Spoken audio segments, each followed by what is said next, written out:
En 1673, dans une bourgade de Bretagne, naît un fils de notaire.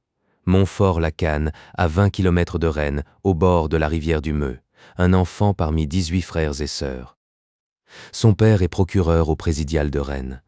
Le garçon fait ses classes au collège jésuite de la ville. À 19 ans, il quitte la Bretagne à pied pour Paris, sans argent. Il entre au séminaire de Saint-Sulpice, rue du Regard, au cœur du faubourg Saint-Germain. 7 ans de séminaire. Il est ordonné prêtre en juillet 1700 dans l'église Saint-Sulpice. Sa première affectation est à Nantes, puis à Poitiers comme aumônier de l'hôpital général.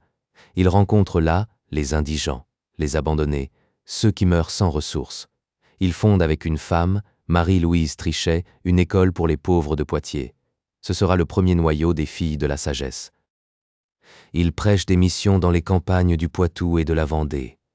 Village après village, pendant 15 ans. Il plante des calvaires sur les places, organise des processions nocturnes. En 1712, dans une retraite, il rédige un texte en quelques semaines. Il l'intitule Traité de la vraie dévotion à la Sainte Vierge. Il l'enferme dans un coffre de bois. Personne ne le lira de son vivant. En 1716, à 43 ans, il s'éteint à Saint-Laurent-sur-Sèvre. Ses compagnons fondent la Compagnie de Marie, les Montfortins. Le coffre est ouvert en 1842 par un prêtre qui déplace les meubles d'une vieille sacristie. Le manuscrit est intact, enveloppé dans du cuir. Il est publié l'année suivante et traduit dans toutes les langues. Jean-Paul II citera ce texte comme l'une des lectures qui ont transformé sa vie.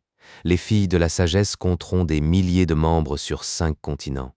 La Compagnie de Marie essaimera dans le monde entier. Il est canonisé en 1947 par le pape Pie XII. Sa fête est célébrée le 28 avril.